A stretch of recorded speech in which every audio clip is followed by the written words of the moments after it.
बिस्मिल्लाहिर्रहमानिर्रहीम। अस्सलाम वालेकुम स्टूडेंट्स। आज हम बीएससी कैलकुलस का क्वेश्चन नंबर 4 करेंगे। एक्सरसाइज जो है वो 7.4 है। तो इस क्वेश्चन को आपने ध्यान से जो है वो समझना है। इसमें लिखा हुआ है कि जी find the area of the region bounded by the graph of the parabola. ये जो आपको इक्वेशन दी गई है ना, y square is equal to 4ax, तो ये जो है वो पैराबोला की इक्वेशन इसी तरह की होती है, ठीक है। और उसके बाद ये भी बताया गया है कि आपने एरिया मालूम करना है, किस किस का एरिया मालूम करना है जी, पैराबोला का, और उसका जो लेटेस्ट रेक्टम है, पैराबोला का जो लेटेस्ट रेक्टम है, उनके दरमियान जो रीजन आ रहा है उसका एरिया आपने मालूम करना है। तो सबसे पहले तो आपने ग्राफ बनाना है, आपको ग्राफ बनाना आना चाहिए कि पैराबोला किस तरह का होता है। देखिए जी, पैराबोला जो है, हम अगर फॉर एग्जांपल ये ग्राफ बनाएं तो इस तरह का भी हो सकता है, इस तरह का भी हो सकता है, इस तरह का भी हो सकता है और इस तरह का भी हो सकता है, ठीक है। तो अब हम अगर बात करें इस इक्वेशन की, तो यहाँ पर देखें, सबसे पहले तो हम यहाँ पर ड्रॉ करेंगे, यहाँ पर एक्सिस, ये हमारे पास वाई एक्सिस आ गया है, ये हमारे पास जी एक्स एक्सिस आ गया है, ठीक है। अच्छी तरह आप लोगों ने समझना है। तो देखें यहाँ पर आप देखें वाई है और यहाँ पर एक्स है, ठीक है। तो वाई की पावर क्या है, 2 है, इधर एक्स की पावर क्या है, 1 है। तो छोटी पावर किसकी है, एक्स की पावर है। तो याद रखिएगा, जिस वेरिएबल की पावर कम होती है, मतलब वाई की 4x है, तो एक्स एक्सिस के ऊपर आपने पैराबोला ड्रॉ करना है, ठीक है। यानी क्या पॉसिबिलिटी है जी, यहाँ पर पॉसिबिलिटी ये है कि या तो ग्राफ जो है, ठीक है, चाहे मैं बना देता हूँ, जगह कम है, ये देखें यहाँ पर बना देता हूँ, या तो एक्स एक्सिस के ऊपर इधर से ग्राफ बनेगा या एक्स एक्सिस के ऊपर इधर से ग्राफ बनेगा। ये दो पॉसिबिलिटीज़ हैं। अब ये कैसे पता चलेगा कि भाई ये पॉजिटिव एक्स एक्सिस के ऊपर बनेगा या नेगेटिव एक्स एक्सिस के ऊपर पैराबोला बनेगा, ठीक है। पैराबोला ड्रॉ करना है ना हमने। अब ये जो आपके पास पॉजिटिव साइन आ रहा है, देखिए Y square equal to 4x का क्या मतलब है, पॉजिटिव 4x, यहाँ पर मैंने लिख दिया है। इसका मतलब ये हुआ कि एक्स एक्सिस के ऊपर तो बनेगा ही बनेगा, लेकिन वो पॉजिटिव एक्स एक्सिस के ऊपर बनेगा, मतलब वो इस साइड के ऊपर बनेगा, इस साइड के ऊपर नहीं बनेगा, ठीक है। तो यहाँ हम अब ड्रॉ कर लेंगे, इसका पैराबोला ड्रॉ कर लेंगे। यहाँ पर ये देखें, यहाँ से ये मैं पैराबोला ड्रॉ कर देता हूँ, ठीक है। अब क्योंकि ये जनरल फॉर्म है, ठीक है, पैराबोला की, तो हम यहाँ पर इसका, यहाँ पर फॉर एग्जाम्पल हम फोकस ले लेते हैं और यहाँ पर हम इसको नाम देते हैं जी A0 का, ठीक है। x की वैल्यू a है और y की वैल्यू यहाँ पर क्या है, 0 है, ठीक है। अब यहाँ पे एक टर्म यूज़ हो रही है लेटेस्ट रेक्टम, ठीक है, एक टर्म यूज़ हो रही है लेटेस्ट रेक्टम। इसका क्या मतलब है, देखिए अब अगर यहाँ पर हम जिस एक्सिस के ऊपर, ये बात समझनी है, जिस एक्सिस के ऊपर हमने पैराबोला ड्रॉ किया है अलोंग एक्स एक्सिस, ठीक है, जिस एक्स एक्सिस के अलोंग किया ना पैराबोला ड्रॉ, और अगर एक उसी के एक्सिस के अलोंग एक परपेंडिकुलर लाइन लगा देते हैं, जहाँ से मैं परपेंडिकुलर लाइन लगा रहा हूँ बिल्कुल, तो अब देखें ये वाली परपेंडिकुलर लाइन जो है वो एक्स एक्सिस तो परपेंडिकुलर है, कौन से एक्सिस के ऊपर, जिसके ऊपर पैराबोला ड्रॉ हुआ है। और दूसरी बात कि वो परपेंडिकुलर लाइन जो है वो फोकस से पास कर रही है, ये मस्ट है, ठीक है, फोकस से पास कर रही है। तो ऐसी लाइन को हम क्या बोलते हैं जी, लेटेस्ट रेक्टम। उम्मीद है ये आपको ग्राफिकल जो रिप्रेजेंटेशन है पैराबोला की और इसके लेटेस्ट रेक्टम की वो समझ आ चुकी होगी। अब हमसे क्वेश्चन किया गया है कि आपने जो इसका एरिया है, जो बाउंड है पैराबोला, ठीक है, ये वाला पैराबोला और इसके लेटेस्ट रेक्टम के दरमियान, यानी ये सारा एरिया मालूम करना है। तो अगर आप देखें ग्राफिकली तो ये दोनों सेम है।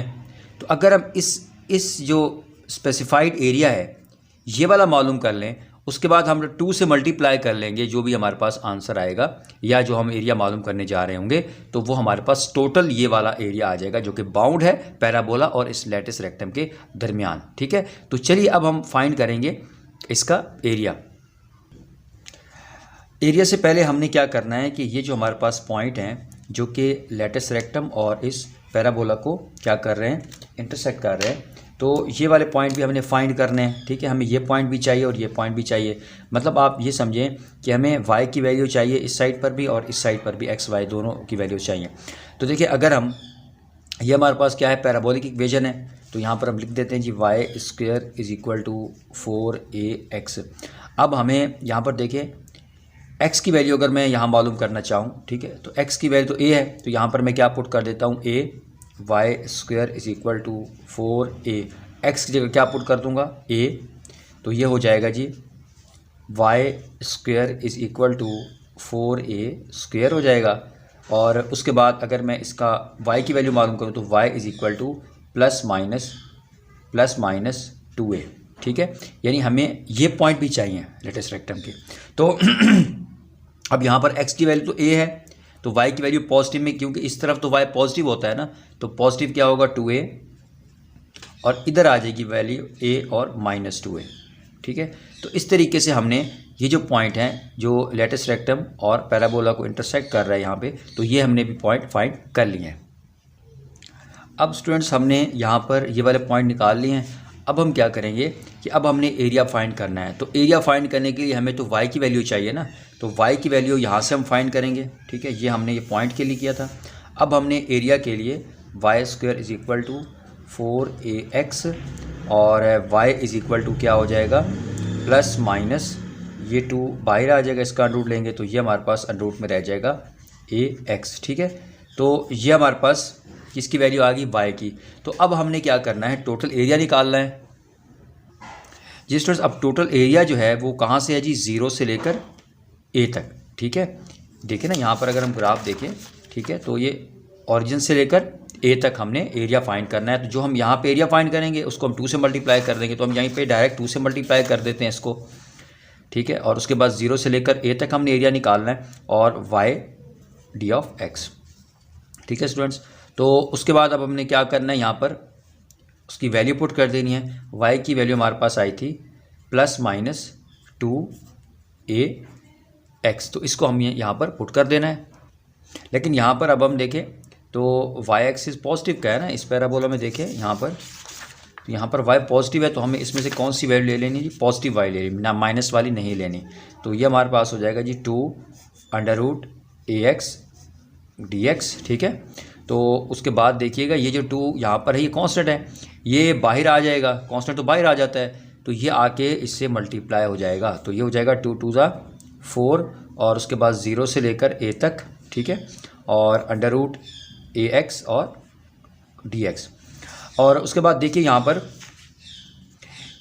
चले यहाँ पर मैं दोबारा कर देता हूँ। देखिए a का क्या मतलब है, a की पावर 1/2, क्या मतलब है a की पावर 1/2। चले मैं यहाँ अलहदा करता हूँ, a की पावर 1/2 और x की पावर 1/2 d ऑफ है। इसको मैं अलहदा मैंने लिख दिया है और एक्सपोनेंशियल फॉर्म में लिख दिया, ठीक है।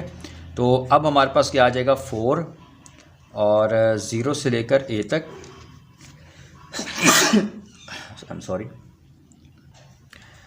यहाँ पर हम क्या करेंगे अब 4 और ये जो a की पावर 1/2 है ये बाहर आएंगे क्योंकि कॉन्स्टेंट है, a की पावर 1/2 और उसके बाद 0 से लेकर a तक x की पावर 1/2 और d ऑफ x, ठीक है स्टूडेंट्स। तो अब हम क्या कर देंगे, यहाँ पर लिमिट अप्लाई कर देंगे, ठीक है स्टूडेंट्स। अब यहाँ पर हम लिमिट अप्लाई कर देंगे, ठीक है। तो 4a की पावर 1/2 इसको ब्रैकेट में लिख देंगे और यहाँ पर हम लिमिट अप्लाई कर देंगे 0 से लेकर a तक। तो यहाँ पर हम इंटीग्रेट कर देते हैं, यहाँ पर पहले इंटीग्रेशन भी साथ साथ कर लेते हैं, ठीक है। ये तो अभी लिमिट अप्लाई की, यहाँ पर इंटीग्रेशन इसकी क्या होगी, x की पावर 1/2 की, यानी x की पावर 1/2 प्लस 1, ठीक है। ये इंटीग्रेशन होती है ना, तो पावर तो इसमें 1 ऐड कर देते हैं और यही वाली पूरी पावर हम नीचे उतार लेते हैं 1/2 प्लस 1, ठीक है स्टूडेंट्स। और उसके बाद देखें यहाँ पर 4a की पावर 1/2 और ये क्या हो जाएगा जी, x की पावर 3/2 हो जाएगा, x की पावर 3/2, ये 1/2 प्लस 1 करेंगे ना 3/2 आएगा। और नीचे जो 3/2 है, जो यहाँ पर नीचे 3/2 आ रहा है वो यहाँ पर मल्टीप्लाई होकर क्या आ जाएगा 2/3, ठीक है। यहाँ पर चलो मैं इसको यहाँ पर लिख देता हूँ, यहाँ पर इसको ये 3/2 हो जाएगा, ठीक है। और यहाँ पर ये लिमिट अप्लाई हो रही है तो ये मैं यहाँ पर कर देता हूँ स्टेप, तो ये हो जाएगा 2/3, यहाँ पर ये इधर आके 2/3 हो जाएगा मल्टीप्लाई बाय 4a की पावर 1/2 और यहाँ पर अब मैं लिमिट भी अप्लाई कर देता हूँ। तो x की जगह पहले a पुट करूँगा तो ये हो जाएगा a की पावर 3/2 माइनस, और उसके बाद दोबारा मैं यहाँ पर लिमिट अप्लाई करूँगा 0, तो 0 की पावर 3/2 ये सारा क्या हो जाएगा 0 हो जाएगा, तो इसको मैं मज़ीद सिंप्लीफाई कर लेता हूँ। यहाँ से ये 4 2 ज़ार 8/3 हो जाएगा, ठीक है। और उसके बाद जब मैं 1/2 और 3/2 को ऐड करूँगा फ्रैक्शंस को, तो ये मेरे पास 2 आ जाएगा आंसर, ठीक है। तो इस तरीके से हमने टोटल एरिया जो है वो फाइंड कर लिया है between reason bounded between the graph of parabola and it's latus rectum, ठीक है। तो ये था सॉल्यूशन क्वेश्चन नंबर 4 का।